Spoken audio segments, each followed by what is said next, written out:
नाअहली भी है ना अभी खान साहब की? नाअहली तो कल इंशाल्लाह इसी हफ्ते अल्लाह के आपको खुशखबरी मिल जाएगी, खुशखबरी दे देंगे इंशाल्लाह। इल्जाम लगाया है कि इमरान खान को मासूम बनाकर एक बार फिर मुसल्लत किया जा रहा है, इस हवाले से क्या कहेंगे? मासूम तो वो हैं, प्रेस कॉन्फ्रेंस हो रही है। अच्छा खोसा साहब, लास्टली ये बताइएगा कि अगर इमरान खान साहब इलेक्शन से पहले जेल से बाहर नहीं आते तो फिर पीटीआई का वजीर आजम का कैंडिडेट कौन होगा आपके ख्याल में, कोई है? ओ यार, अगर जेल से इलेक्शन लड़ेगा तो इतनी ज़्यादा उसको जो है वोट मिलेगा, इतनी ज़्यादा लोग जो है निकलेंगे कि ये जो है खिशो खासात की तरह बह जाए। तो जेल से कैसे वजीर आजम वो होंगे, क्योंकि अगर आपको जेल किसने कहा है? स्पीकर आपने पिछला देखा था, वो जेल से स्पीकर था।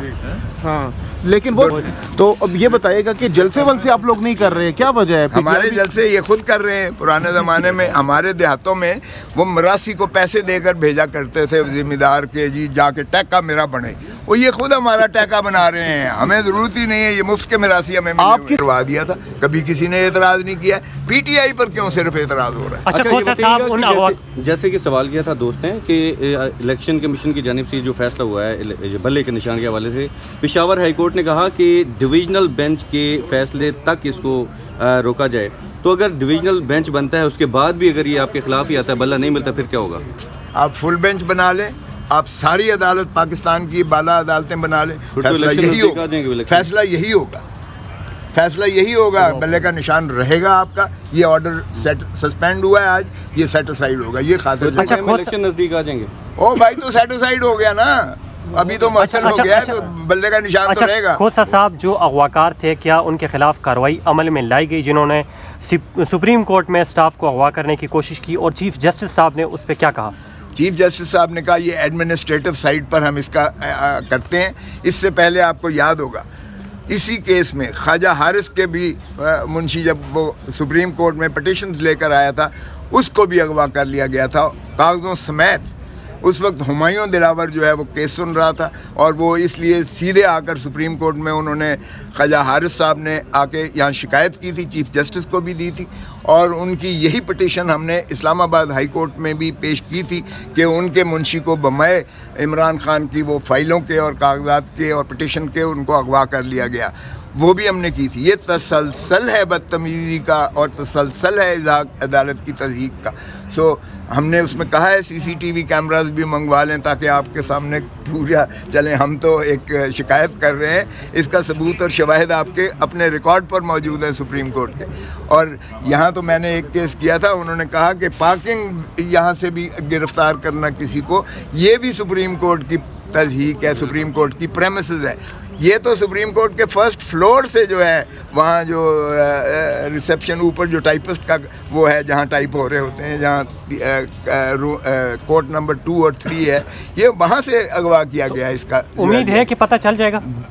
पता तो देखिए, सबको पता है। खोसा साहब ये बताइए, सफ़ेद कपड़ों में से बाहर के मेरे मुंशी ने कहा है कि सामने आए तो मैं शनाख्त कर लूँगा, हम उनके नाम नहीं जानते। खोसा साहब, शाह महमूद कुरैशी साहब उनको रिहाई मिली, लेकिन उसके बाद फिर भी उनको 15 दिन के लिए नज़रबंद कर दिया गया। ये शर्मनाक है, रियासती तशद्दुद की बदतरीन ये मिसाल मिलती है। तो इन्हें अदालत हो सकती है ना? तो देखिए सब कुछ बनेगा। सुप्रीम कोर्ट ने मुखलसी दी है, ठीक है, और उन्होंने छोड़ने से इनकार कर दिया। पहले भी ये माशाल्लाह डिप्टी कमिश्नर साहब ने 3 DPO के तहत उनको नज़रबंद किया था, जो क्वाश हुआ था, सेटिसाइड हुआ था। अब कहते हैं कि जेल में बैठकर चूँकि इनका पोटेंशियल है, लिहाजा ये जो है अमन आमा में दखल अंदाजी करने का इम्कान है, इसलिए 30 दिन के लिए। यार शर्म आनी चाहिए ऐसा। और फिर कहते हैं जी डिप्टी कमिश्नर्स को जो है रिटर्निंग ऑफिसर बनाया जाए और असिस्टेंट कमिश्नर। ऐसे डिप्टी कमिश्नर, ऐसे रिटर्निंग ऑफिसर्स होंगे जो अंधे जो है खाली, जिन्होंने सिर्फ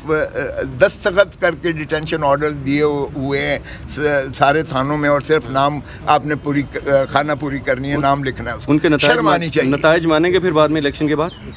देखें, अब ये तो डिपेंड करता है ना, आप लोग भी देखेंगे, दुनिया सारी भी देखेगी। अगर तो शफाफ इलेक्शंस हुए, इनको 2/3 शिकस्त होगी, इनकी जमानतें जब्त होंगी PDM वालों। अच्छा सर, जैसे आपने बात वो तो कह रहे हैं कि हम वजीर आजम बनेंगे। नवाज शरीफ साहब के जो चाहने वाले हैं वो तो दावा कर रहे हैं कि अगले वजीर आजम नवाज शरीफ साहब हैं। आप कह रहे हैं कि जमानतें जब्त हो जाएंगी। जरूर जरूर इंशाल्लाह वो ये कहते हुए वापस जाएंगे कि मुझे क्यों बुलाया, निकाला नहीं, क्यों बुलाया मुझे, अनकरीब आप देखेंगे। इसके खिलाफ इलेक्शन लड़ेंगे? अभी देखें एनए 122 से और 127 से मैंने कागजात नाम अच्छा। हसन साहब भी लड़ रहे हैं इलेक्शन। अभी वेट कर लेते हैं थोड़ा सा, एतजाज हसन साहब रिपोर्ट टेकअप कर लें। पीटीआई की तरफ से लड़ेंगे एतजाज हसन साहब। एतजाज हसन ने कागजात नामजदगी दाखिल इसलिए नहीं करवाए कि उनकी सेहत इजाज़त नहीं देती है और डॉक्टर्स ने उन्हें कहा है कि आपने टेंशन नहीं लेनी है किसी किस्म की। खोसर साहब लास्टली ये बताइएगा कि अगर इमरान खान साहब इलेक्शन से पहले जेल से बाहर नहीं आते तो फिर पीटीआई का वजीर आजम का कैंडिडेट कौन होगा आपके ख्याल में, कोई है? ओ यार, अगर जेल से इलेक्शन लड़ेगा तो इतनी ज़्यादा उसको जो है वोट मिलेगा, इतनी ज़्यादा लोग जो है निकलेंगे कि ये जो है खिशो खासात की तरह बह जाए। तो जेल से कैसे वजीर आजम वो होंगे, क्योंकि अगर आपको जेल में किसने कहा है? स्पीकर आपने पिछला देखा था, वो जेल से स्पीकर था। हाँ, लेकिन वो नाअहली भी है ना अभी खान साहब की। नाअहली तो कल इंशाल्लाह इसी हफ्ते अल्लाह के आपको खुशखबरी मिल जाएगी, खुशखबरी दे देंगे इंशाल्लाह। हाँ। तो खान साहब की आपसे आपकी खान साहब की मुलाकात हुई आपकी, तो अभी क्या जा रहे हैं हाँ, तो क्या पैगाम देंगे खान साहब को? खान साहब के केसेस से इंशाल्लाह अल्लाह करेगा जल्दी आपसे मुफलिसी ज्वाइन करने के बाद खान साहब खुश हैं? ये भी पूछने वाली बात है। एक मिनट